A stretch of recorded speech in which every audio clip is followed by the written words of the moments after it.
Hi guys, welcome back to my YouTube channel. ఇవాళ నేను easy broccoli dinner recipe నేను చెప్తాను.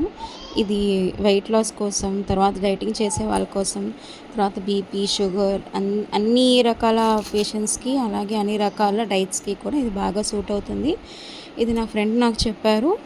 సో నేను ముందుగా బ్రొకోలీని ఒక గోరువెచ్చని నీళ్ళలో వేసుకొని దాన్ని బయటికి తీసాక అందులో ఇలా గార్లిక్ని పీల్ చేసి చిన్న చిన్న పీసెస్ కింద కట్ చేసుకొని ఒక టీ స్పూన్ ఆయిల్లో కొంచెం గోల్డెన్ కలర్లో వచ్చేంత వరకు ఫ్రై చేసుకోవాలి.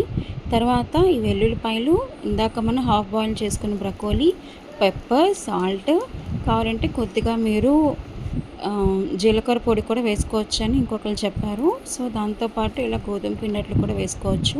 గోధుమ పిండట్లు ఏమీ లేదండి, ఓన్లీ గోధుమ పిండట్లో పచ్చిమిర్చి, కారం, తర్వాత జీలకర్ర, ఉప్పు, అంతే. ఇంతకు మించి ఇంకేం వేయలేదు. ఆయిల్ కూడా మనకు అవసరం లేదు. చూసారు కదా, వితౌట్ ఆయిల్ నేను చేసుకుంటున్నాను, అయినా సరే బాగానే వస్తుంది. ఇలాంటి హెల్తీ రెసిపీస్ కోసం please do like, share and subscribe.